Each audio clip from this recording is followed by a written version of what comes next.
And we're live. Hey, everybody, how you doing? It's your man James, back again with some more live stream action here for you. First of all, I want to say to all you, happy Independence Day for those of you here in the States with me.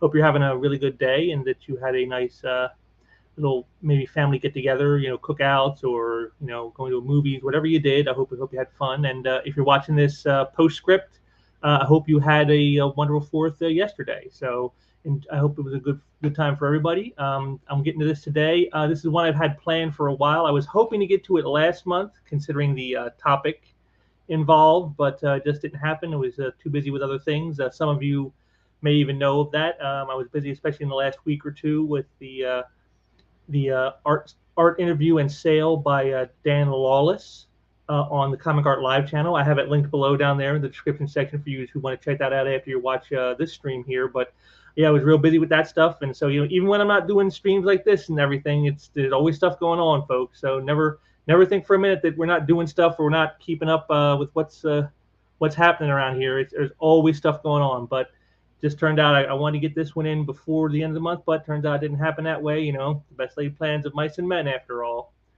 But we're going to do it today here on Independence Day, and so we're going to take a little look back to the month that was the most holy month, known as Pride. And today's topic, we're going to be talking about some virtue signaling fails by some comic pros in the mainstream industry. I thought we'd have a little fun looking back and laughing at that. We all need to laugh once in a while at some of this silliness and stupidity they do, and also it's a little telling too.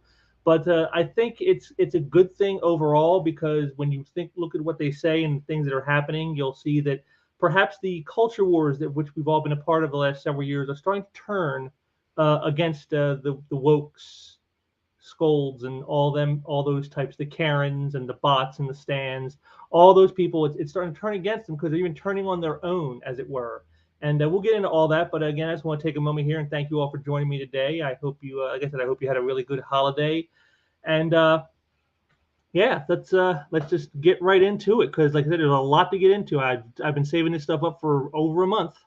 So let me share the screen here. We'll get that going.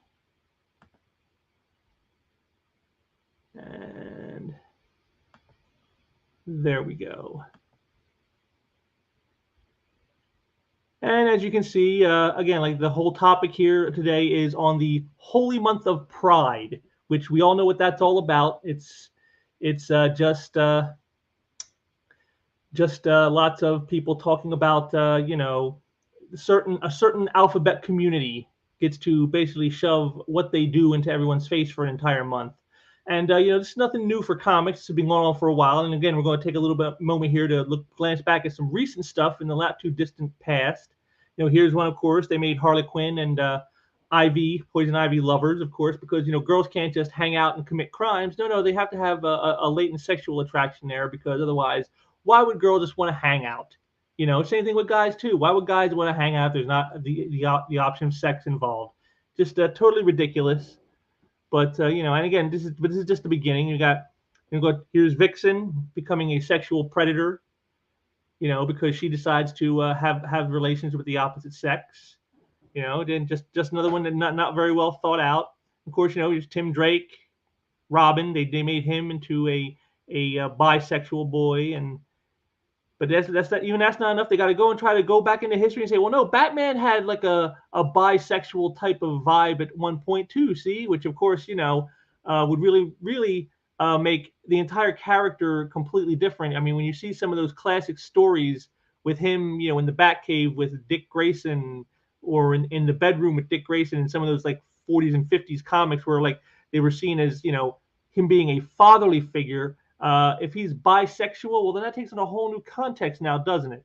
I don't think they really thought this through, but then they never do.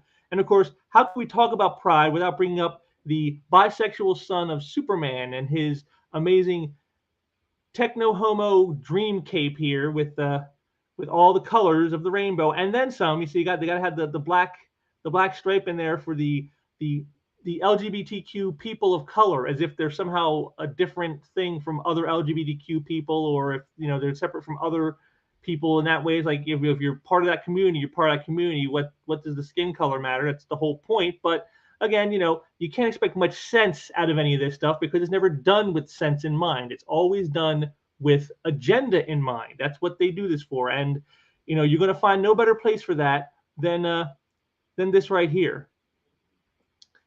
Superman's, this is from Bounding into Comics, a little clip I took it from this. It goes, Superman, son of Kal-El writer Tom Taylor says John Kent being an empathetic young bi guy is far more heroic than somebody punching a supervillain in the face, which just on the very face of it is just like the most stupidest thing you could say because, being empathetic and all that's nice, but it doesn't really do a whole lot. Whereas, guys who are superheroes who are putting their lives on the line against supervillains who are trying to steal property or kill people or take over the world, punching that guy in the face, putting your own life at risk, I think that's a lot more heroic than just saying, oh, I feel you, bro. I feel you. It just doesn't quite have the same resonance, I think. And but we're going to see here just exactly why Tom Taylor feels that way. And it has nothing to do with him thinking this is a great character or anything else. It's all based on agenda. An agenda that's failing, by the way. Because here it is. This is from the interview which Bounding in Comics references there, and from a site called AIPT. And so I'm just going to go through this here with you. It goes, Tom, I wanted to ask you about your Superman, son of Kal-El. There are so many big beat moments. I think you've done more than most writers do in 50 issues. But in hindsight, is there anything you might have changed or done differently? So basically, a very typical standard question, although, he does suck up a bit with that whole doing more in 50 years and just a handful of issues, which is a bunch of baloney. But here's Tom Taylor's response to that. I'm a writer, and there were things that were like, okay, this has to happen by coming out day. And I would have loved a little bit longer for John and Jay to be together before the kiss. But having said that, the importance of that moment far outweighs slight pacing issues, So right here in the very first sentence or second sentence of what he's saying, Tom Taylor is basically saying, yeah, craft and skill and storytelling and, entertainment, yeah, that's important. But yeah, I can all take a sideline to the agenda, which, as he says, was, the importance of that moment, that kiss, that Superman's son comes out as gay. That was more important than honing your craft and making it make sense, making it worthwhile, making it something that felt real, felt organic, felt well done storytelling. None of that mattered. All that matters is the agenda. And as we go through here, you're going to see even more and more that that's exactly what he's saying. Continuing. When it makes global news and I'm watching it on SNL or whatever, yes, maybe you could have done with maybe 10 more pages, but as far as global, your writer's cap to one side. So once again, saying the craft doesn't matter. You're being a writer doesn't matter. It's projecting the message, and especially when it gets global attention. Oh, well, then that's all that matters. It doesn't matter if you did a shitty job at presenting it. It doesn't matter if you did a shitty job pacing it. It doesn't matter if you did a shitty job at executing it. None of that matters. Your craft doesn't matter. What matters is the message. And again, this is something you see on and on with not just the LGBTQ community, but with all these type of things, with the race thing, with the gender thing, with the pronoun people, with the trans people, all this stuff. It's all the same. All the realities, all the logic, all the craft involved in when you're presenting a story like this or whatever. All of that takes a backseat to the message, which again he's going to explicitly get to a little more right here. Continuing. We somehow managed to keep people engaged without actually having John punch anyone for 6 issues. I think that's really important as well. Again, not really true. If you look at the sales numbers, the book was barely cracking top 50 after issue 1. And then there was the coming out issue, as he put it, issue 6, which shot it up because everyone wanted to, oh, what's this? Superman's son is gay. And so everyone had to check it out. And then right after that, the book falls off a cliff, sales, not in the top 50. Not in the top 50 anymore after that. And Tom Taylor tried to deny this. He tried to deny it, tried to use fudging numbers, saying, well, there were just break between issues, and this whole month the issue didn't chart in there because of this, that, and the other. And he's trying to find all these excuses when the real answer is nobody cares. Nobody really cares about this stuff. You spent 6 issues building up to this. and nobody cares about it. And that's what it comes down to. Because again, this is what happens when message is ahead of entertainment value, when message is ahead of craft, when message is ahead of doing a competent story. Continuing. So we have a young bi guy who's also is just the sweetest, most empathetic, nurturing guy who doesn't want to hurt anyone. And I think that's far more heroic than somebody punching a supervillain in the face. See, again, once again, all about agenda. This is what it is. This is what they do. And he's telling you basically right here, the whole point of superheroes is, yes, watching them punching supervillains in the face. That's what you read them for. That's what you've loved them for. You love watching the good guy bash the bad guy and put him in his place. That's what you want. But according to Tom Taylor, well, that's not important. What's important is our message, that it gets global attention. And, it doesn't matter how sloppily we do it, just as long as it's out there and it's in your face. And again, this is why they're failing so badly. This is why things are so horrible. But again, he's not the only one, because in this interview, they were interviewing him for, I think, the upcoming issue 13, I believe it is, of the book. And he is co-writing that with someone else named Nicole Maines, who is an actress. And here's them asking her a question about the upcoming book that she's being a part of. And it goes, do you feel like you can kind of put yourself into this character, like your own identity into it, to make it real and alive? And Nicole Maines comes in and says, that's kind of what I've realized with a lot of what I'm writing, is a lot of it is coming from my personal experience. A lot of it is just becoming sort of commentary on things I've gone through in my life. You write what you know. Now you see right there, that's true to a point, that you do write what you know, but you also can write about what you've read about. You can write about what you've heard. You can write about someone else's who's related something to you. Heck, this is comics. You can write something completely off the wall out of your imagination that's never existed, that no one's ever seen before, and you can do that. So yes, you can write what you know, but that's also like the easiest, most laziest way of writing, you can do. Because all you're saying is, well, let me take my story and superimpose it on this fictional character.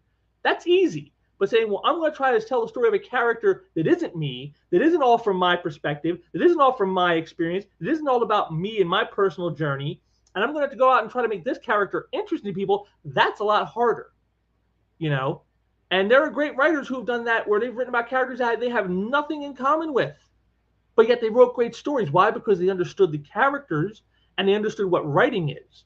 And here you can see she already shows you that she doesn't, because for her, it's only you write what you know. But that's not what you do. What you do is you write what works. You write what is good. You write what entertains. That is the point. That is how comics work. And that's what she doesn't understand. Continuing. That was the same thing playing Dreamer. It was always, how do I bring it back to what I've been through? How do I liken her experience to my own? Obviously, I'm not fighting evil superpowered villains, but I fought the state, I guess. Writing has been very interesting. So see, there it is. Once again, me. How I approach the character, how does it relate back to me? How does my experience coincide with the character? Not how do I make this character interesting? It's how do I make it about me? See, and that's the thing you're going to see in all this too. Besides the fact of how craft is secondary, the way Tom Taylor just told you, you have people like Nicole here who show you that this is all about narcissism for them. And self-validation. That's all it is. They don't care whether the stories are good. They don't care whether they make sense. They don't care if they work with the characters or the audience enjoys it or it has any entertainment value. What they care about is, look at me, give me attention, give me praise, give me validation, me, narcissism. That's what they do. And again, she's going to show this to you right here at the very end, where she says, I'm definitely feeling the pressure. Definitely feeling the pressure of bringing this character to life, because I never claimed to be a writer, or I never claimed to say I love to write comics. So then why are you doing it? If you have no love of what you're doing, why are you doing it? I mean, at least with some jobs you can say, well, I'm doing it for the money. Well, as we're going to see here later, there's not really a lot of money in comics today. If there ever was, it's certainly not now. And so you're not doing it for the money, and you're not doing it because you love it. So why are you doing it? And again, it's just narcissism, and it's just pushing an agenda. That's all it is. That's the mentality of these people. This is what we're dealing with, not just during Pride Month, but all year round with all these various factions of, identitarians. But here's where we start to get to some of the fun, where we see some of their woke virtue signaling backfiring. Now, here's one from a post by a guy named Bruno Redondo, who is the artist of a Nightwing book that Taylor is writing, and he did a cover where it showed like like the classic like Brady Bunch 9 framed images on there, like 9 different people in boxes, and some people were complaining about why there wasn't certain characters shown in there to spotlight the diversity of the Batman family, and to, the ones that they come up, they can talk about Kate Kane, who is the lesbian, and then you got Duke, the black guy who has been hanging out with Batman in more recent times under the pen of Scott Snyder and others. And so these characters were not shown on the Nightwing cover. And they're like, why not? This is more diversity, and it shows a bigger representation for the Bat family that way. And so, some people were complaining, and then Tom Taylor comes in to be a wise ass. And well, let's just say it doesn't go too well. He comes in and he goes, Bruno, where's Batmite and Jace and Lucius and Leslie Tompkins and Harley Quinn and Commissioner Gordon and Question and Harvey Bullock? Why do you hate Ace the Bat Hound, Bruno? Why? Now, he's doing this because he's mocking the people who are complaining that the 9 little panel grid on the cover didn't have enough diverse representation. And he's mocking this because, as Bruno says here, there's a limited amount of window space in the referenced grid. And that's true. You only have, 9 little images you can get on that cover. Well, you're going to have to pick and choose. You're not going to get everybody in there. But again, that's looking at it logically. See, these people who come and attack such things, they never see things logically. They always come from a place of emotion. And here, Tom Taylor is doing what he would say if I did it, or you or me, maybe you who are watching this did it, because, you may not necessarily agree with Tom Taylor's politics, because I know I don't. We would be called bigots for saying the very things that Tom Taylor is saying. But Tom Taylor thinks, well, it's okay for me to say it because, I'm one of the woke. But he quickly finds out that's not the case.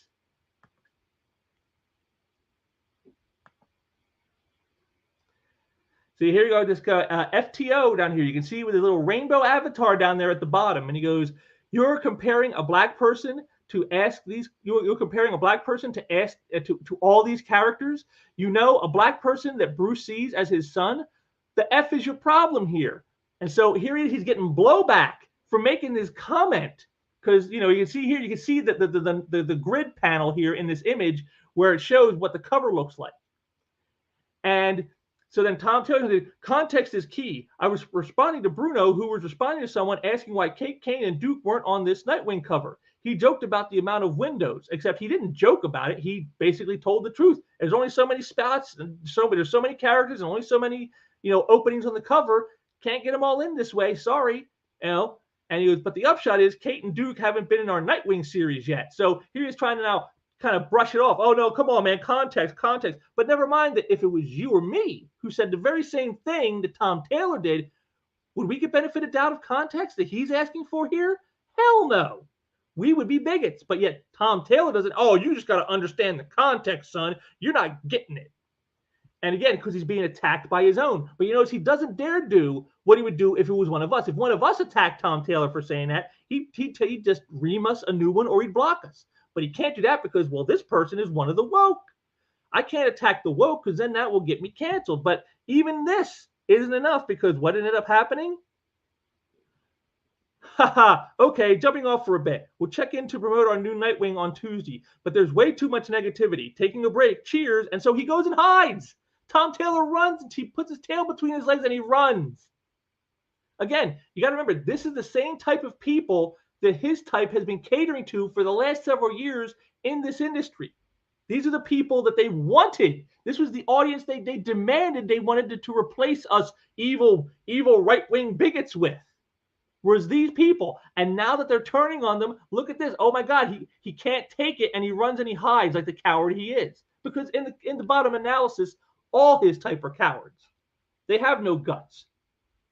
But again, it just shows you, even the mob that they create, again, they've never learned the lesson that you and I have known for quite some time, the lesson we learned from Frankenstein, from Mary Shelley, almost 200 years ago, where, it's You know, when you create the monster, you think it's only going to do your bidding and your will, but eventually the monster will turn on you and come after you. And that's what this is. This is what they're starting to see now. The monster they have created the last several years, saying it's okay to attack people who don't agree with you. Now it's coming back to bite them. And this is how they react. They run and they hide. Because what else can they do? They've unleashed, they've sown the wind, and now they're reaping the whirlwind. And I just think that's hilarious. But it's not just DC that's doing this, but of course Marvel is in on all this. And here's their Voices book, Pride #1. Because we gotta showcase all the rainbow stuff, unless of course we're showing it in the Middle East, which then we don't show it at all because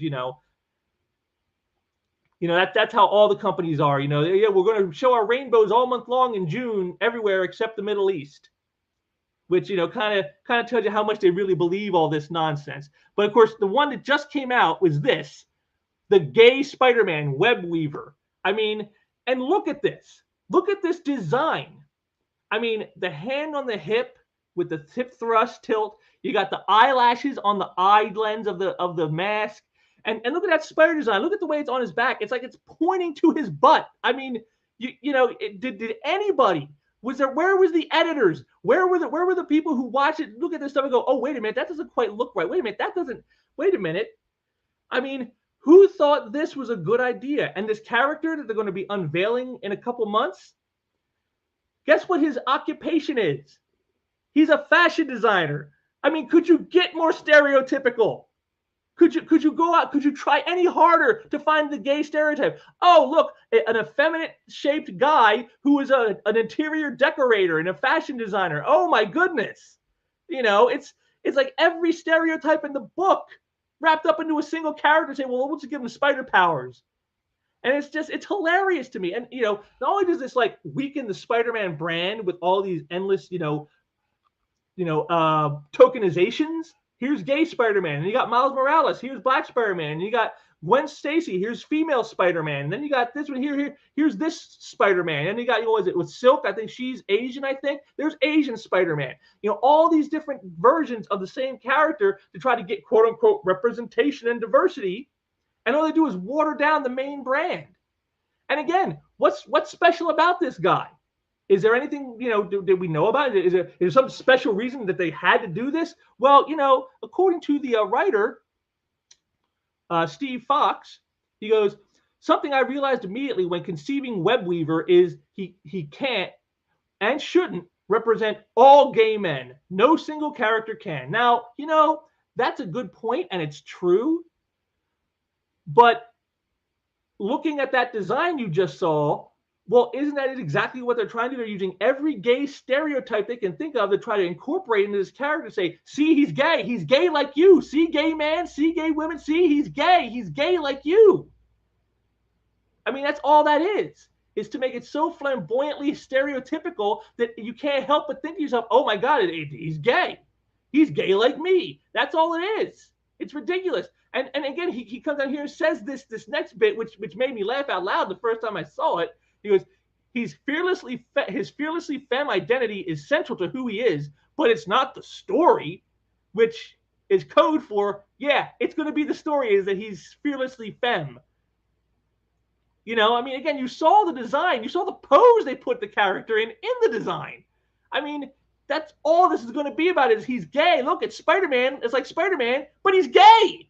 And that's all it is. That's the story.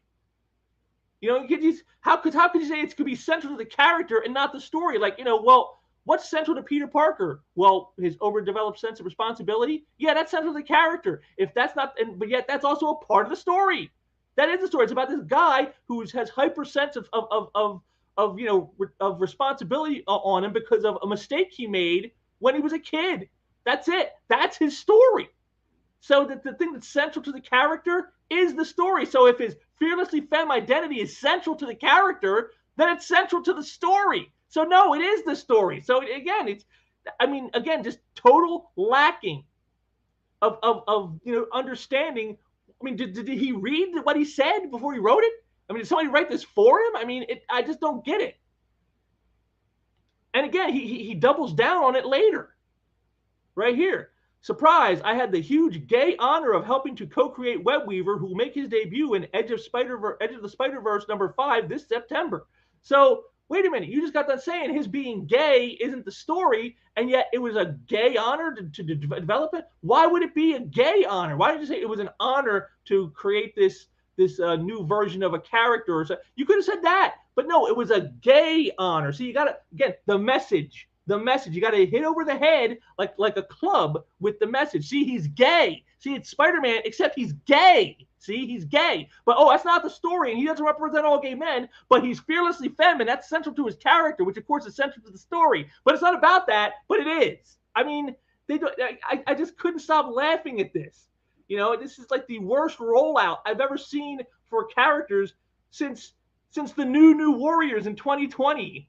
You know, I mean, what are you thinking? But as bad as this is, it's not the worst.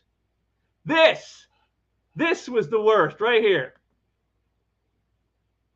Miles Morales as Thor.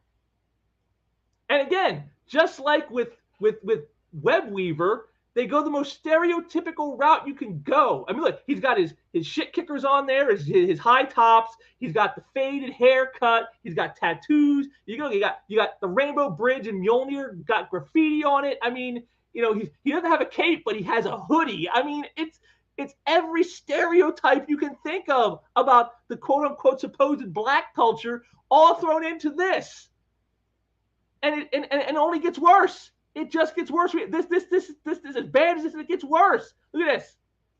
Hammer time. Oh no! Don't. Oh God. Oh. I loved MC Hammer in high school. I grew up with MC Hammer.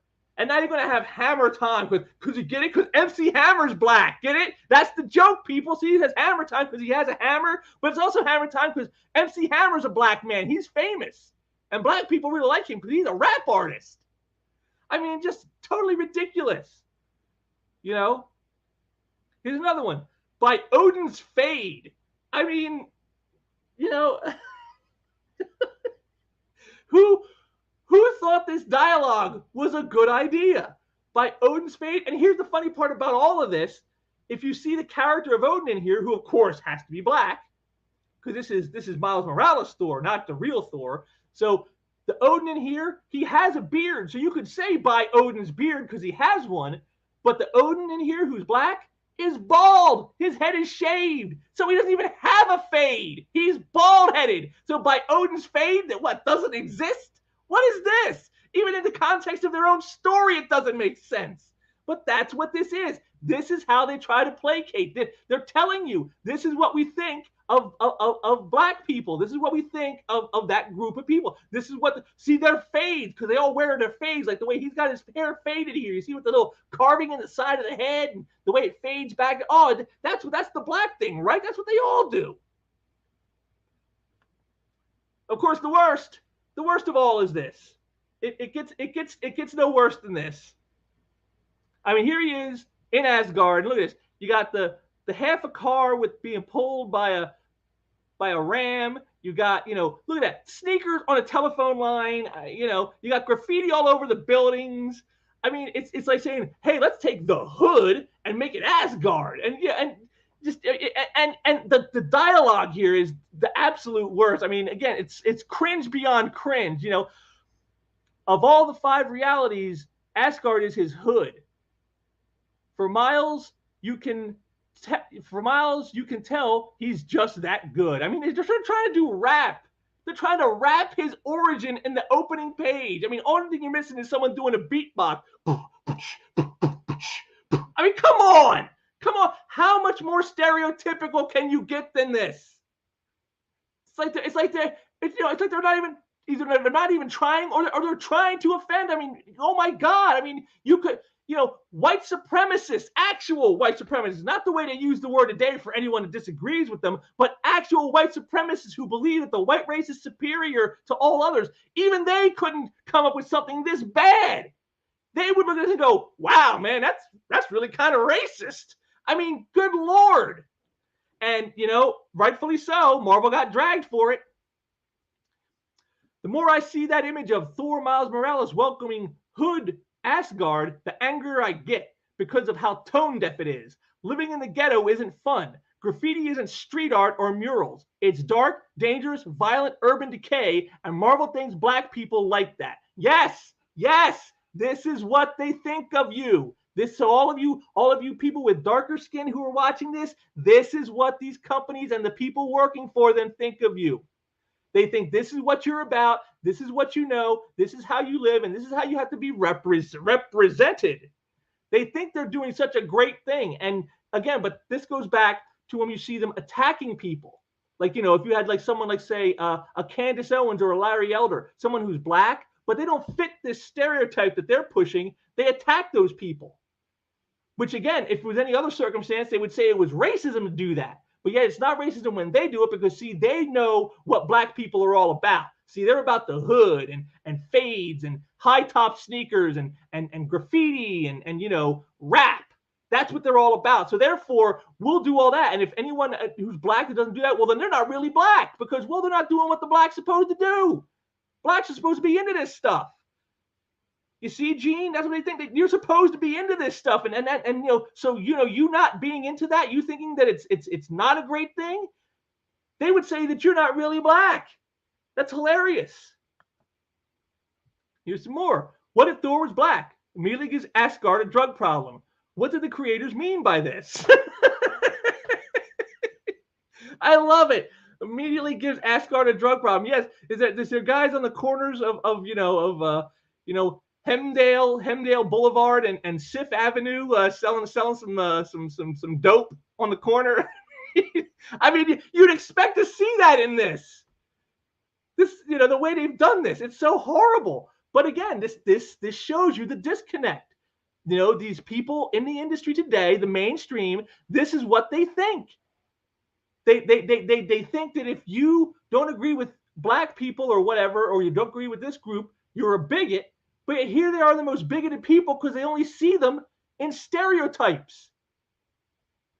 You see, they only see them as this. This is what you guys are into, sneakers hanging on phone lines. No, that's not what they're into. Some people do that in some areas where they live, yes, but that's not because they're into that. But again, it's just completely incomprehensible to them, because they think they know what these groups all are all about.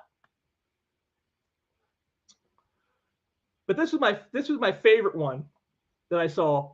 There are reasons why black people keep asking for black characters to be written by black writers and drawn by black artists. That Miles Morales' Thor comic is legit one of those reasons. Now, I agree with him and I don't agree. I don't agree that you have to have a black character written and drawn by black people. You can have, non-black people do it and do a good job. I think of Don McGregor's work on the Black Panther in the 70s on books like Jungle Action. Those were great stories that spoke, I think, to what you could say was somewhat of a black experience. Pardon me, a black experience, but it didn't talk down to people. It wasn't like just endless stereotypes like you see with Miles Morales' Thor here, So you can have white people or even Asian or any race write a black character and write them well. It doesn't have to be garbage just because they aren't black. But I can understand the impetus here of, we want people who have a better understanding of the people and the culture they're writing about. Because this Thor comic shows that when people don't understand it, look at what we get. That's absolutely correct.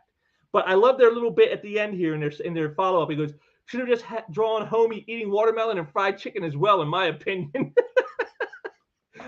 I guess even for Marvel, that might have been a little too on the nose, I guess.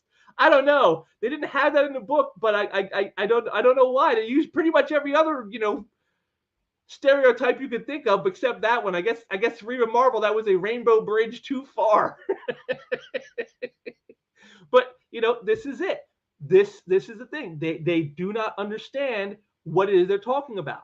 Because again, it's never about creativity. It's never about good storytelling. It's about an agenda. The agenda is representation, or the agenda is pushing this in the face of people so that they see it, know it exists. Look, there are black people. Look, black people are heroes. See, and look, he's a hero because he's black. See, he's the black hero.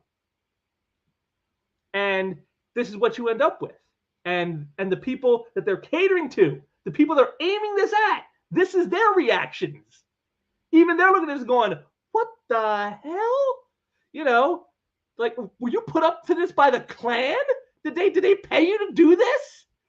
And the funny thing is the writer of this Miles Morales story got such blowback.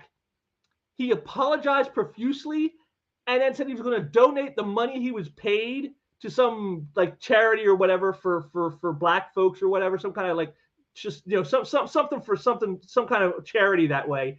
And I'm thinking, yeah, but how much would you really pay? What, a couple $100? I mean, that's really going to make a big difference in a lot of lives, I guess, right? Because you threw a couple $100 to this charity that you probably didn't even reference, so you don't even know if it's going to the people they say it's going to. I mean, but again, it's just the lack of foresight in all of this. Where were the editors? Where were the people to watch this and go, hey, whoa, maybe we shouldn't go this route with this. Maybe we should try a different way. Maybe we should try an approach that isn't so totally dependent on all of the stereotypes that we all think that black people are. But again, these people can't help but think in stereotypes because to them, that's how the people are. And again, they'll tell you that that's what you think. You're the racist. You're the bigot. You're the homophobe. You're this, you're that. Because you have all these preconceptions about these people. And yet all they do when they try to create works for them are preconceptions and stereotypes. It's hilarious. And now we come to my favorite part that I was looking forward to the most is everyone's favorite sperm collector, Heather Antos. Heather Antos, the gift that keeps on giving no matter how much she's told to stop. And we started off here with something I thought was a little interesting when it happened. You see this is May 31st. It was right before Pride. And she goes, a person existing is not an agenda. To which Brutal as Lie comes in and goes, correct. An agenda would be someone intentionally executing an objective. Someone working to make Star Wars more diverse, for instance, would be an agenda. Or to make superhero comics have more gay or trans characters. These are agendas. Agenda isn't a bad word. Likewise, intentionally avoiding real-world politics in a story is an agenda. Someone intentionally pursuing making stories that assert socio-political propaganda is an agenda. But yes, someone just existing is not an agenda. See, and this is the point right here. See, she's throwing the word agenda around because we would say, like what you just saw in these previous books I've shown you, with, the Son of Kal-El and Spider-Femme and Miles Morales' Thor. Those are agenda-driven characters because the reason for the character isn't one of organic storytelling or of entertainment. It's of pushing a message. And that is an agenda. And here she is. But see, people like Heather Antos always try to equate those who have an issue when you do that with characters that probably were not meant for those types of things, that were meant as entertainment, that were meant as storytelling, for the masses. They when you call them out for that, they say that you find people's existence is an agenda. Oh, you have a problem with gay people because you have a problem with it just they exist. You have a problem that black people just exist. Except, we don't have a problem that they exist. What we do have a problem with is having your political viewpoints and propaganda about those people shoved in our faces, put in entertainment into characters and IPs that don't belong in to shove it down our throats. See, that is an agenda, which is exactly what Brutal as Lie is telling you here. That is an agenda. And I just thought it was hilarious to see, again, if the profile picture is legit there, Brutal as Lie is what appears to be a black female. So you got a black woman telling a white woman, exactly what agendas really are. While the white person is incorrectly using the word agenda. But again, that's Heather Antos for you in a nutshell. And then there was this one a little bit before that. Wow, sincerely disappointing, Todd McFarlane. Way to perpetuate the stereotype that boys are unable to relate to or empathize with girls.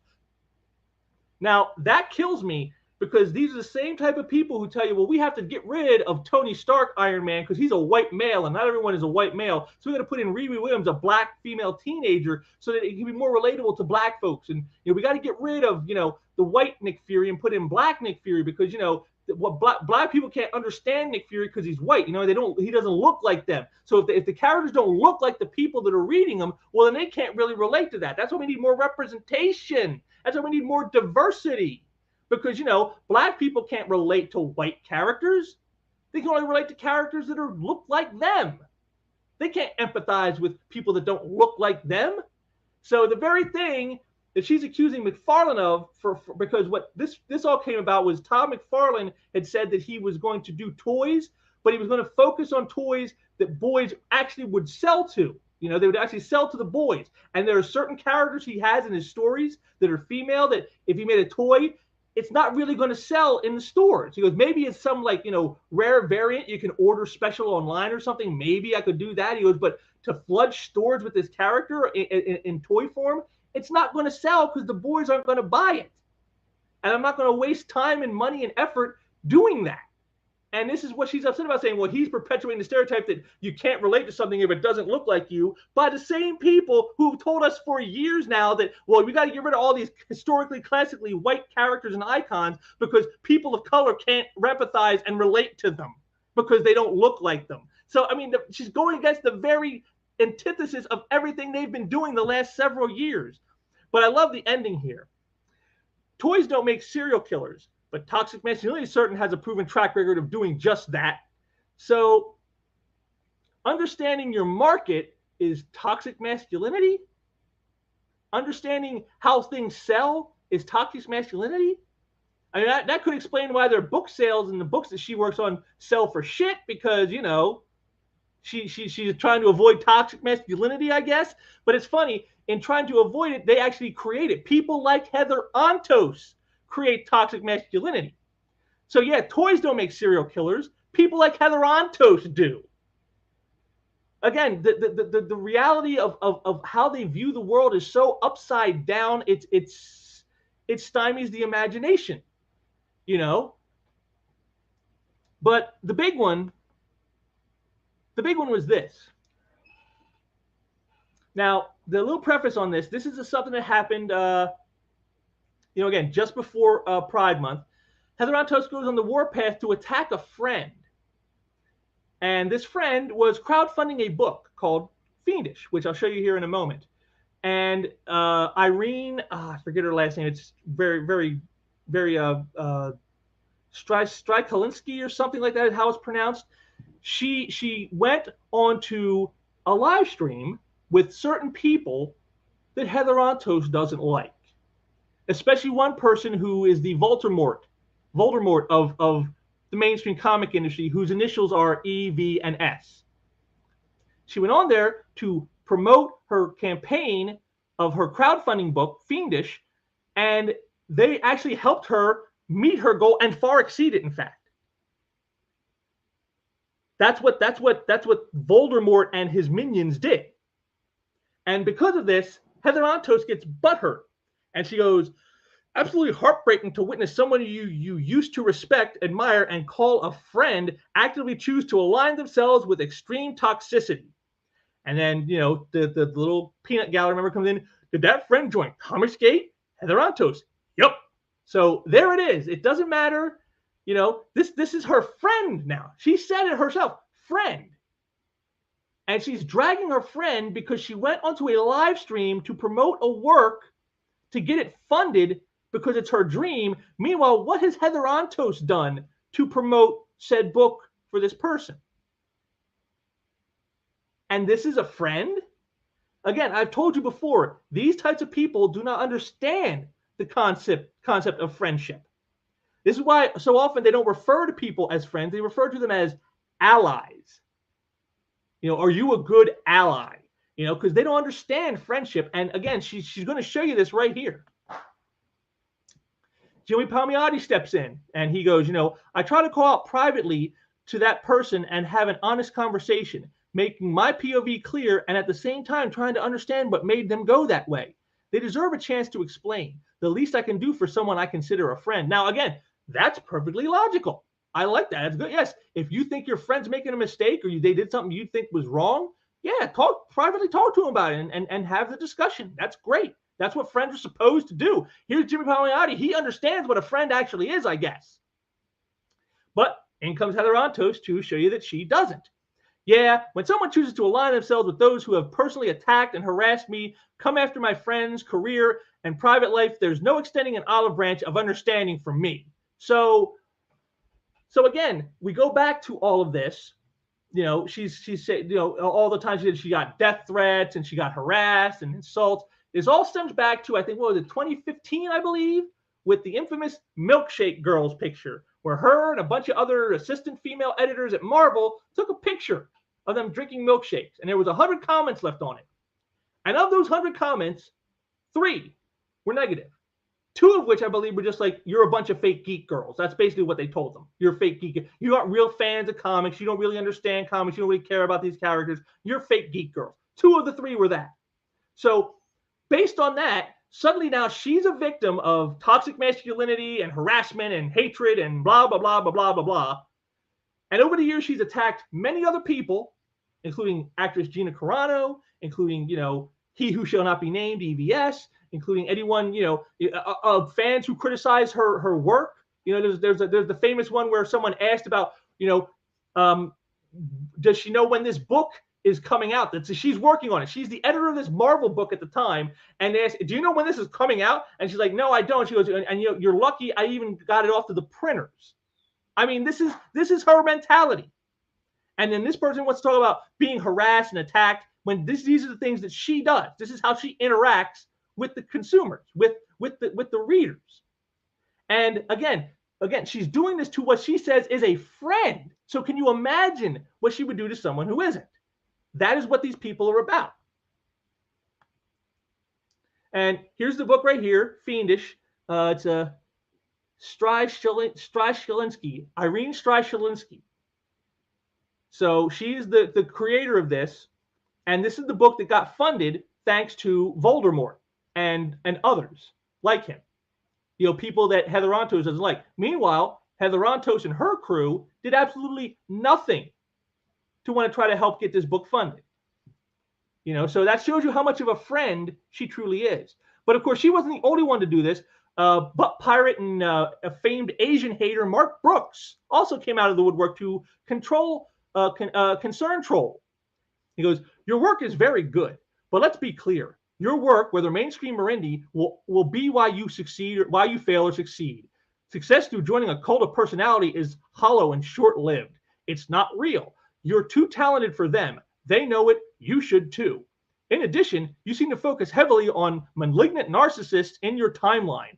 Hopefully you realize you've tied your wagon to one that's giddy about using you for his own ends. You don't have to take my word for it. Just pay attention. So here he is saying that the people who helped her to make this played absolutely no role in her making this crowdfunder so successful. It was all because of her work alone.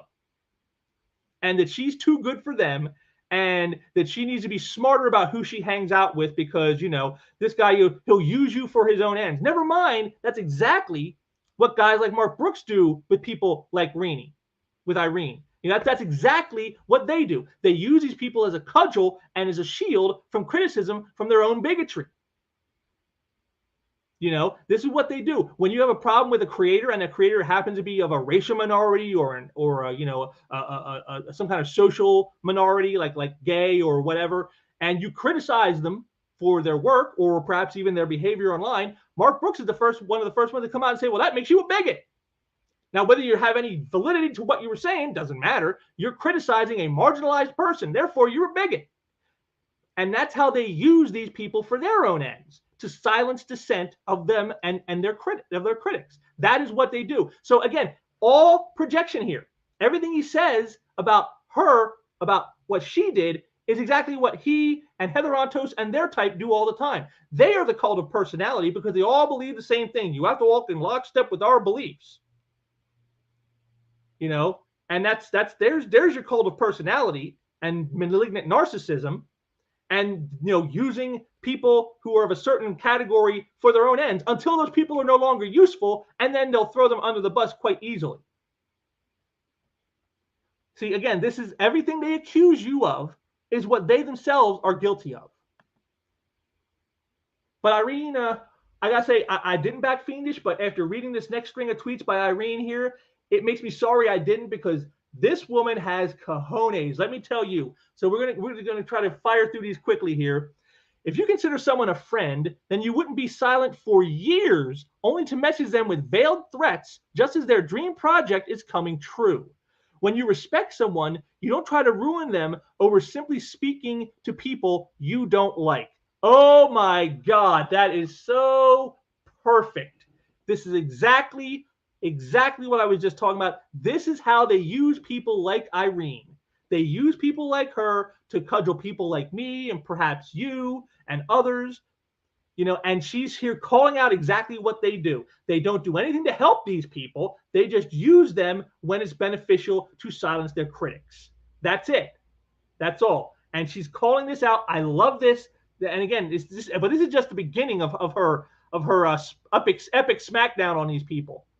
Supporting minorities, women, and immigrants. My ass. I'm all of those things, but there's only one type of person who's trying to tell me what I can or can't do. Let's take a step back and look at who the real closed-minded bullies are, shall we? Bam! Oh, baby, torched.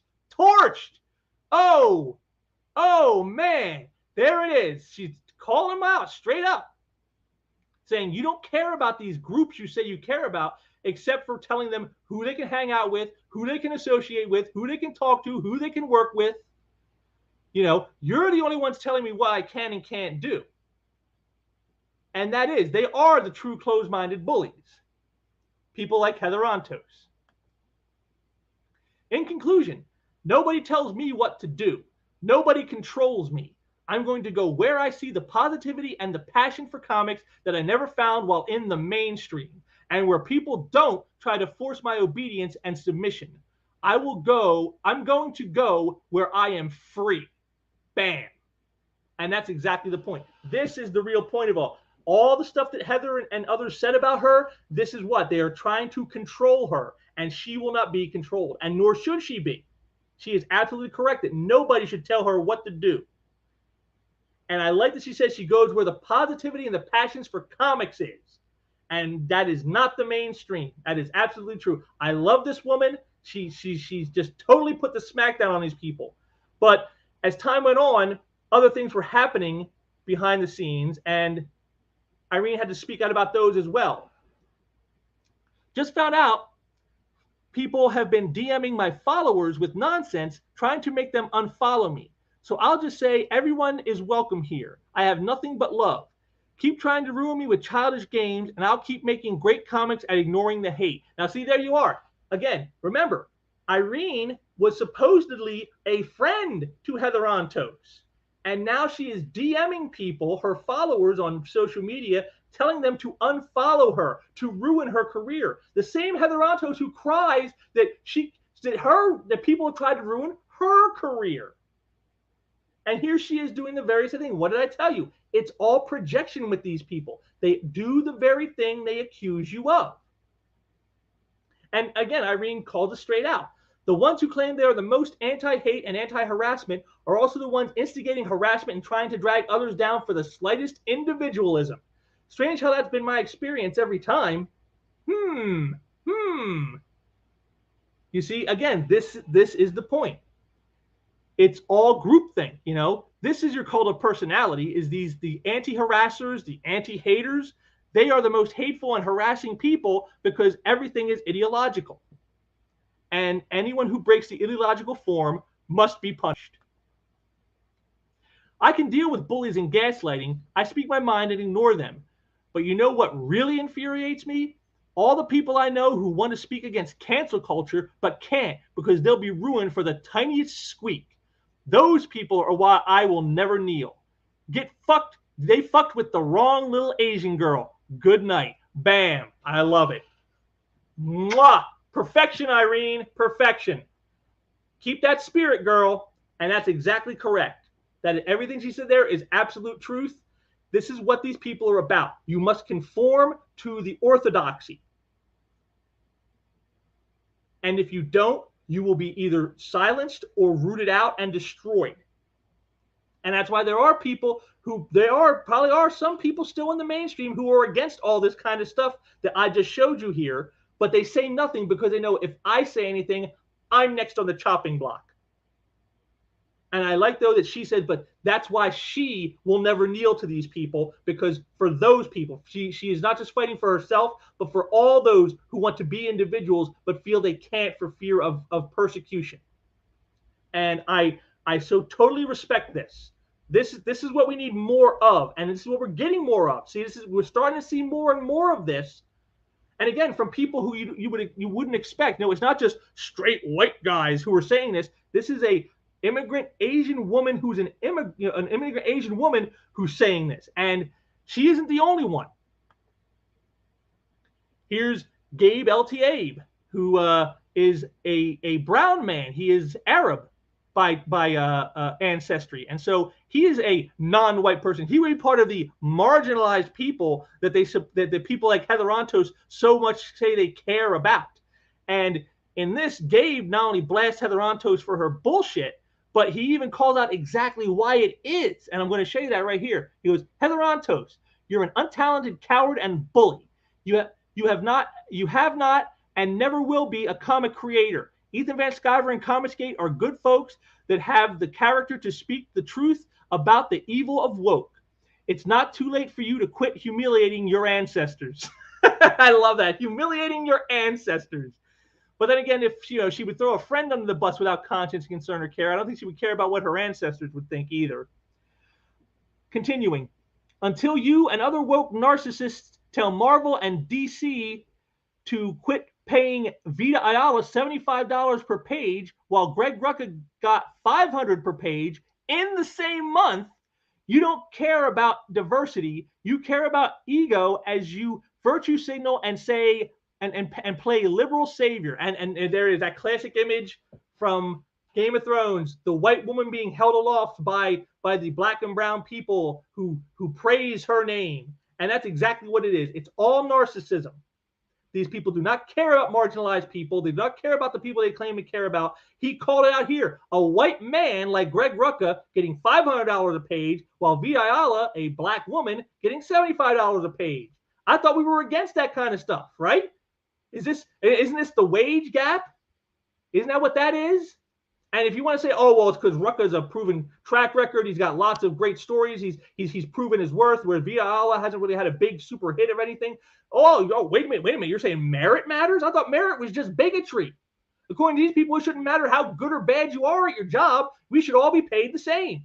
So either Rucka should be getting $75 a page or Vita Ayala should be getting $500 a page. But that's not what's happening. And nobody, not Heather Antos, not Mark Brooks, not any of these people are stepping up to try to get that to change. Why? Because they really don't care. They never have. They never will. Gabe continues.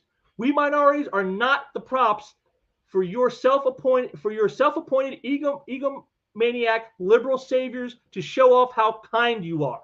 Don't tell me to hate white men. Don't tell me to hate this country or this culture. It gave us everything we have, you ingrate. Exactly. And again, I love the image here. Again, the raising of the flag on Iwo Jima. And again, considering the date today, it makes perfect sense to show that. So again, he's calling it straight. These people, they do not care about the things they say they care about. They only care about using them to make themselves look, as he says, kind. That's it. I'm a good person because I care about these things, even though I do absolutely nothing to help any of those people. My own friend who was crowdfunding a book, I did nothing for years to even try to help them with that. But the minute they got help from somebody I didn't like, then I stepped up and I tried to destroy them by getting their followers to walk away from them. This is what they do. This is how they work. Meanwhile, they tell people like Gabe and Irene to hate certain people. These are the people you should hate. And if you don't hate them, well, now you're a problem. And then you get the same treatment. But this was my favorite one of all that he did for the conclusion to it all. He goes, you want my advice, kid? Leave comics. You're no good at it. People mention you and they never mention great works you've done. They just mention the problems, arguments, and bullying you do. You are the Amber Heard of print comics. Always the bully playing the victim. Perfection. Perfection. That is exactly what Heather Antos and her ilk are. They are the bullies playing the victim. And they don't give a damn about anybody but themselves. Believe it. Again, you don't have to believe me. Look at what you just saw right here. Her friend, crowdfunding a book, she spent no time trying to help her do. But the minute she got help from people that she didn't agree with, then she tries to destroy that same friend. This is what we're talking about. This is the true face of these people. This is why they don't view you as you know the marginalized peoples they claim to love as much as they do. This is what they would gladly destroy them if they will not fall in line with their orthodoxy. And yet Mark Brooks would dare to call others a cult of personality. You see, again, all projection, all narcissism, all agenda. That's what these people are. And Gabe is not wrong in her saying that she is no good at comics, which, again, we're about to get into here in a second, because while all this goes on, here's some other things that's happening in Heather's life, as it were. Oh. I tell you what, I definitely took for granted my previous landlords who didn't increase my rent for the entire 7 years I rented from them. This $400 increase after 1 year at the new place is hitting every cell of my being. What? Now, this is a senior editor at IDW, and a $400 increase in her rent is something she can't absorb? How much is she making? I mean, you would think being an editor, she'd be making a very good rate. Because these are the same people telling you comics are doing awesome. Comics are better than they ever been. Look at the record sales. Never mind that, you know, all of that is basically from crowdfunding and manga sales, not from the mainstream industry she is a part of. But that's what they'll gaslight you and tell you. Comics are doing great. And so great that she can't afford an increase in her rent. And not only that, she can't afford, here you go. So, hey, my computer literally caught fire. So to pay for a new one, I'm doing commissions. She doesn't make enough to replace her computer that literally caught on fire. The company isn't doing well enough that they can afford to replace her computer that literally caught on fire. She has to go eBay commissions so that she can get the money to replace her computer that literally caught on fire. I mean, it's hilarious. You know, the meme of these people eating cat food is so true. And here it is again, back to Gabe's point. This is from, again, Bounding into Comics just last week. Heather Antos embarrasses IDW Publishing with poor editing job on Star Trek The Mirror War Cisco one-shot. Star Trek fans are livid with IDW senior editor Heather Antos after the publisher's recent Star Wars The Mirror War Cisco one-shot was released to readers chock full of spelling, storytelling, and continuity errors that should have been caught by someone in an editorial position. So she sucks at her job. She sucks at her job. And again, remember back in the Marvel days when she was asked, when's this book coming out? Oh, I don't know. You're lucky I even sent it off to the printers. This is what I'm talking about, people. See, these people do not care about the craft. From the editors to the writers like Tom Taylor. They don't care about the craft of comics. It doesn't matter. What matters is our agendas. That's what matters. The agenda of silencing people I don't like. The agenda of pushing certain ideology that I want shoved into people's faces. This is what matters. The message. This is what matters. Not well done craft, not being a professional, not creating entertainment. No. Forcing an agenda.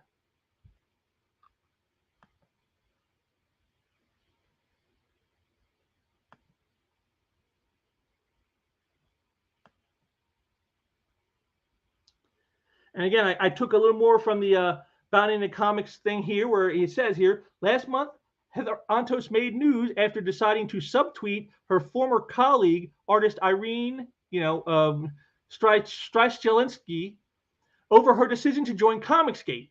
Though Antos did not specify her by name, the artist later confirmed that she was indeed the subject of the IDW editor's ire. And I love this bit at the end. This is the real point of it all right here.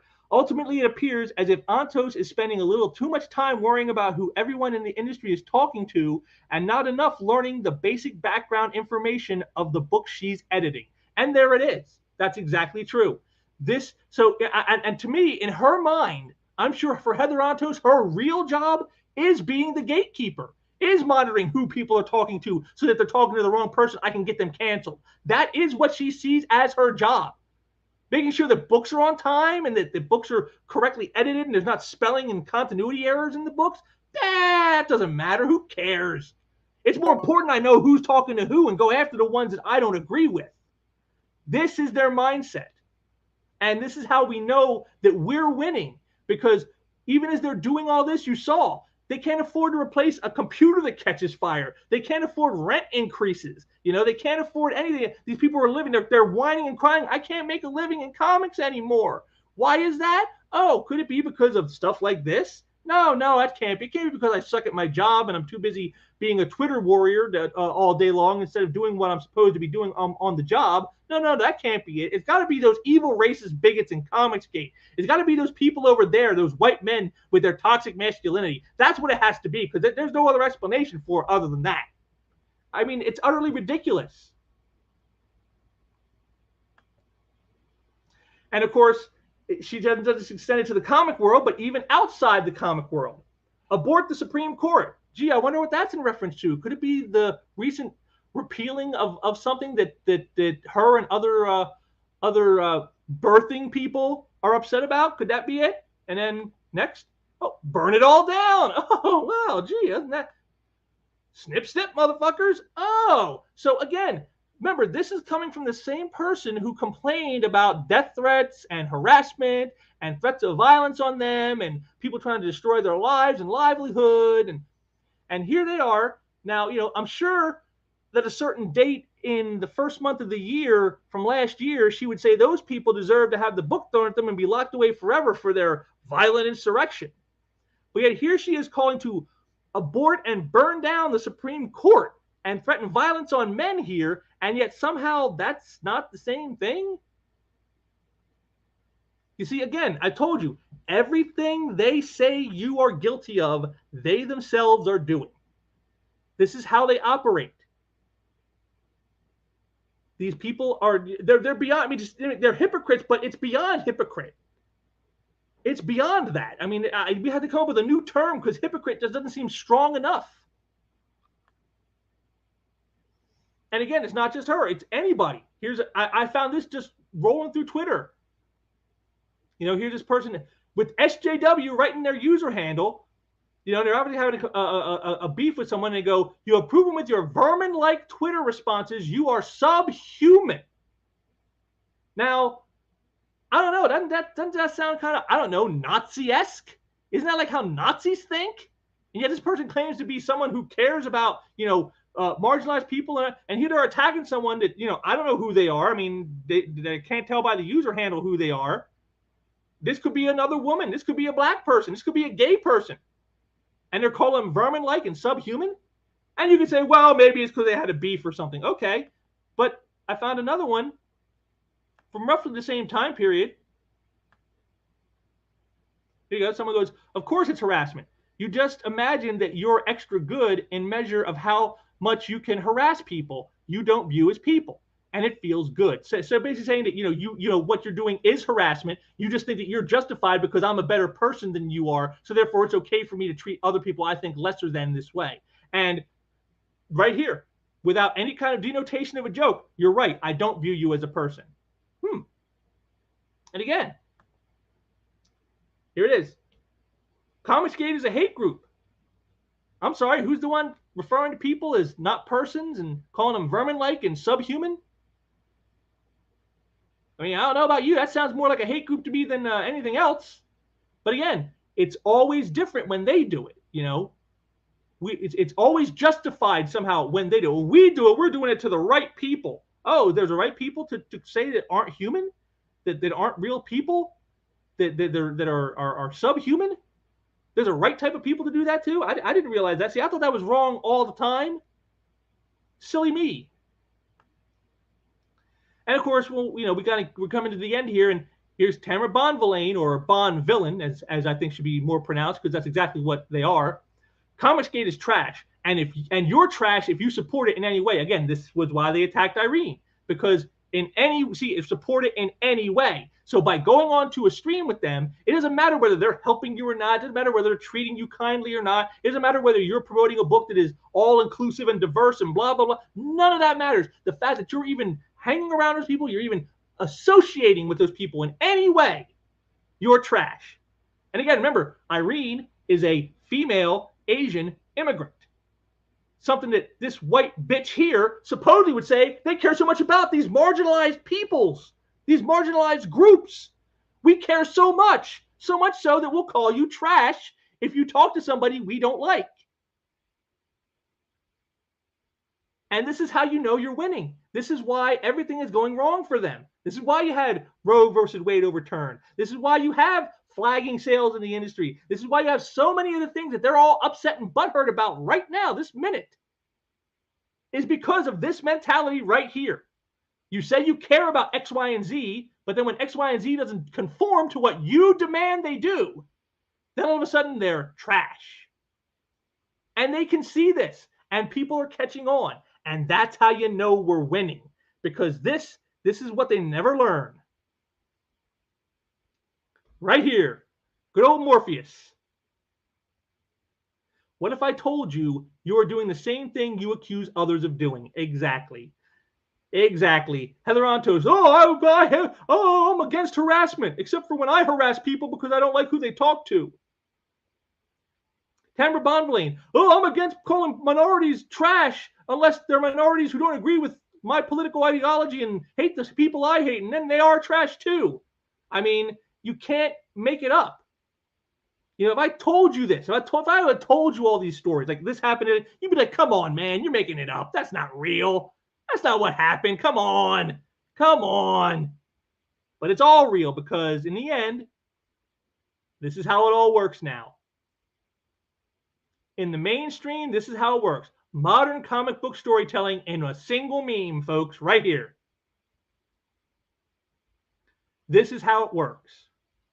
And this is why they're losing. This is why their sales are down. This is why that they can't afford to, get their computers replaced or afford their rent or buy their food. This is why, because this is what they do. And it's the message that matters to them. Nothing else. Not entertainment value, not good craft, not good work, not being professional. None of that. None of that matters. And as a result of that, they keep losing and losing and losing. And the sad part is they're never going to learn. I've come to that conclusion in all of this, is these people will never learn. They will never, ever learn, any other way, because this is what they do. But again, we're winning because, the success they want to champion now as their own. Here you go. Great one from Pops right here. What you're describing is Saul Alinsky's tactics from his book, Rules for Radicals. Yes, absolutely. Absolutely, Pops. That's exactly what it is. That is exactly what it is with these people. But, we're winning. And it's because we understand the concepts that they don't. The concept of, not being a hypocrite. The concept of not fostering and pushing your agenda onto other people who don't want it in places where it is either not wanted or not needed. We understand such concepts and they don't. And that's why they're failing. That's why their sales are failing. That's why they can't make money doing what they do. But there are others who are doing it the way I'm talking about, where it's about entertainment. It's about creating great stories and great, characters and things of that nature. And, one of them is right here. Aaron Lopresti's Wraith of God. Now, he's getting ready to close this. I think in the next couple of days, he's going to be closing this out, because he's supposedly going to be getting his books in the next 2 or 3 days. They're going to be coming in from the printer, and he's going to close out then. But look at this. Almost $150,000 he has gotten in this campaign. And, who could have seen that coming? This could have been, something from one of those guys in the mainstream. This is the money they used to be getting. And instead, he got it himself from his own creation that he has total control over, and no one can tell him what to put in or what to take out or how to change it or what to do with it. It's all him. And his whole thing is he wants to create engaging stories. He cares about the craft. I can tell you this. I do my monthly live stream with Aaron. And I can tell you one thing I've learned from Aaron out of all of it, all that time with him, is he cares about the craft. Unlike Tom Taylor, who doesn't. For him, it's all about the message and the agenda. For Aaron, it's all about the craft. He wants to create great entertainment, the kind of entertainment he remembers growing up when he was a kid. That's what he wants. And here's the success of it, And he's not the only one. He's not the only one who does it. I got a couple others here. I'm going to show you here. Try to get them up quickly here. And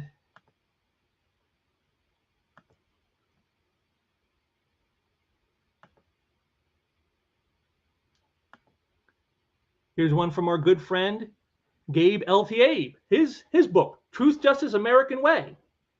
Again, this is another one. It's been out for about a month and a half or two, and $65,000 on a brand new concept. Now, again, these aren't from known characters, characters that we all know and love, like the icons we grew up with. These are completely new characters, completely new story. Nothing that is anything that is from the mainstream. Nothing that is from a established IP. This is all new. Him and David Williams and Gary Martin created this, and they're putting it out there, and they're the ones reaping the rewards. Again, almost $70,000. And again, from a brand new idea that no one has done before. And they're seeing the results of it. And again, and it's not just creators like them who have a track record, you could say, in the industry that you're used to seeing their work around and stuff like that. Even small guys, even little people who've never really done it much before, even they can make it in this new way of doing things. Guys like my good friend Tug, that umbrella guy. Here's his latest, Hunt the Littlest Umbrella, his third book, and it's at $153,000. I think it's like about $5,000 away from reaching what the last book did. And each book, as you can see, it increases along the way. His first book, I think, was like 110,000 or something like that. The next one was 158. This one, I can easily see it crossing 160 before it's all said and done. So each book is selling more than the first, more rewards, more. Why? Why is it growing? And Tug is a guy who, until he did his first book a couple years ago, he'd never worked in this industry before. He'd never written a comic book. He didn't know anything about publishing. And now here he is, with a campaign that's looking to be his greatest one yet. And this is what I'm talking about. This is how we're winning. Those of us who care about comics, those of us who love this art form, those of us who want to see great stories return, this is how we win, folks. This is how the people in the mainstream are dying on the vine. Their books don't sell. The shops that sell them are closing. They're having problems with distributors. They're jumping all around to different distributors and all this other stuff. How much stuff has happened at DC in the last year, losing their offices, their new swanky offices in California, and now they're on a hot desk. Marvel sales are down 20% from last year. DC's are down 10%. They just Warner Discovery just sold the CW channel, which has all those DC characters TV series on it. They just sold it, and for what? They didn't sell it for a profit. They sold it for $0, just that the other company would take on $100 million of the debt of the CW, and they'll let them have 75% controlling shares of the station. That's how bad it is. Marvel, same thing. They just had the debut of the Ms. Marvel television series.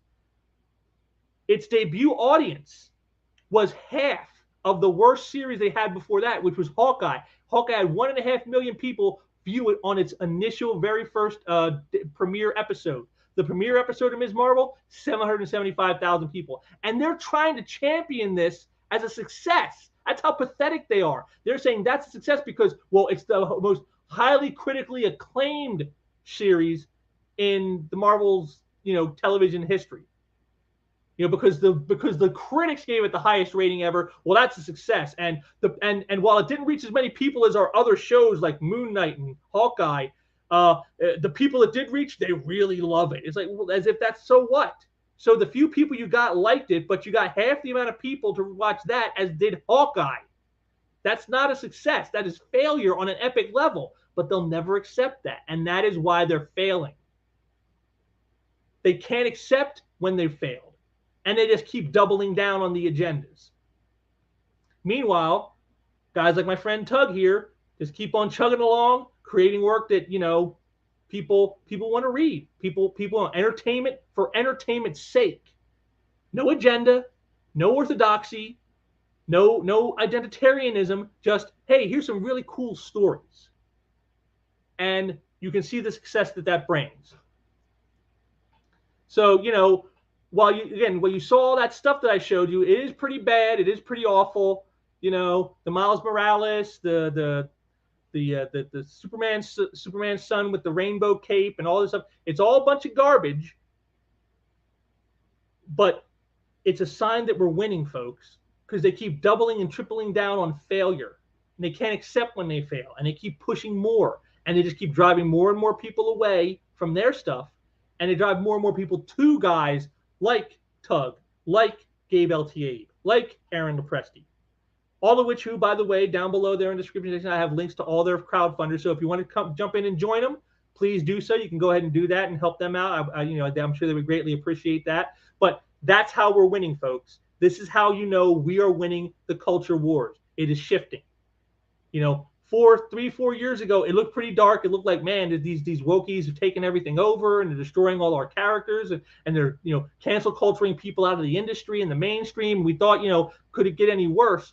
And now we're starting to see the tide turn. Things are shifting, and now they're the ones on the outs. They're the ones whose computers blow up and they can't afford to replace them. They're the ones who are crying, I can't afford a $400 increase in my rent. They're the ones who are too busy, attacking people online for communicating with people they don't like, meanwhile not doing their jobs and making the books even worse than they already are. Because now it's not just, horrible writing and art that's in the books. Now you even have people editing it correctly. This is how we're winning. And I just wanted to say that on this Independence Day, this is the day to do it. America declared independence. It got on its own 2 feet, and that's what we all got to do here. We got to let go of the mainstream, as the great Eric July said many times. You got to give up your love of the nostalgia of those classic IPs and classic icons. You got to stop. You got to get over your nostalgia addiction, and you got to move forward with people who actually want to do good work and create entertainment, not propaganda and ideology. And that's how you win. And again, this is how we do it. Irene did it. Her book Fiendish was successful, and the second one I've seen, it's her second one is going to be even more successful than the first one was. Excellent stuff. So this is the way forward, folks. And so I hope you had a little fun here, laughing at these fails from these people. And the failures they have just growing and growing as time goes on. And hopefully, again, I'll be back again with another one of these soon, with hopefully even more good news in the future. So, I want to thank you all for joining me today. And before we head out, of course, I must do, as I always do, my little shill. So I want to thank you all for joining me. And if you want to help out this channel, besides making sure to subscribe if you're not already subscribed, what you can do is head on over to our art gallery, which is right here, and check out the great art from our artists. Like I said, I just did a art sale and interview with Dan Lawless over on the Comic Art Live channel. We sold a bunch of pieces there. As you can see here, we're just under 1,400 pieces now, but I got more stuff I know is coming in. I'm expecting some stuff from a couple of the artists. So there should be new stuff very soon here. And you can see lots of great stuff here. Great pages, great covers, great pinups. Anything for every taste. We got a little something for everybody. You don't have to have a lot of money to buy something. We have all stuff very affordable. So come on over and help us out, because this is the way you keep the ball rolling. Again, you got to keep those bills. I got to pay that internet bill. I got to pay that electric bill. So you want to see more stuff, you got to help pony up with some money there. But if you can't do that, and I understand if you can't, again, I know these are hard economic times that we're living in right now. If you can't do that, something you can do, which doesn't cost you a single dime, I will add, is you just head on over to MeWe and join our group here, the Sequential Treasures group. This is where I post all the information for stuff that's coming up from the artists and whatnot. Here's Dan Lawless was on a closeout for the Giant Size Two-Fisted Manly Tales graphic novel with Graham Nolan. Here's my Comic Art Wednesday piece, which this past week was also Dan Lawless. And then here's the link to the live art sale and conversation with Dan Lawless on Comic Art Live. So you can just head right over here, and you got a link right to it. You can watch it yourself. If you don't use the link down below, it's right here. It just seems to be a lot of Dan Lawless love lately. He's our little social butterfly, it seems. But come on over here and join our group, and that we always get the first heads up on anything new coming in, any new works from the artists, any new artwork made available. It's all posted right here. You'll see it here before you see it anywhere else. coming over and joining. If you're not on MeWe, come join MeWe and then join our group. And if you are on MeWe, come over and join our group. You can't miss us. Got the great image of Cable versus Wolverine by Dan Lawless. So it's good stuff. Always a lot of fun. Always very informative. And then, of course, the last thing I mentioned it earlier, but I'll mention it one more time here for all you folks. And what's that from Pops there? He goes, I got some Dan Lawless love too. Yeah, I think we all do now. He's been around enough. I think we all got a little bit of love for him right now. So I think it'd be kind of hard pressed to find someone who doesn't have at least some, with how much he's been out there pressing the hands virtually and whatnot. So, and let's see here. And also, after you subscribe to this channel, if you haven't already, head on over and subscribe to Aaron Presti's channel, which again, this is where you're right here. You just saw it, the Comic Art Convo. I do it once a month, every month with Aaron. Me and him, we get together. We talk about some geeky stuff, TV, movies, comics, and then we show off some of our personal comic art collection. We top it all off with some convention stories of some of the wild silliness we have seen at the many shows we've been at over the course of our lives. So it's a lot of fun, and he does other stuff on here too. He does his weekly show with his wife. He does last-minute live streams, as you can hear, the last-second live stream here where he does drawings and stuff. So lots of good stuff on his channel. If you haven't subscribed to his channel, make sure you head on over here and do so. Links to all this, the MeWe group, the art gallery, Aaron's channel, it's all down there below in the description section. I got all the links there down there for you, so you can just one-stop shop right there, just join up and subscribe to his channel. Help get him over 2,000 subscribers. A guy of Aaron's caliber of talent, he should have over 2,000 subscribers by now, I think. So help get him there, folks. We can make that happen. It's not impossible.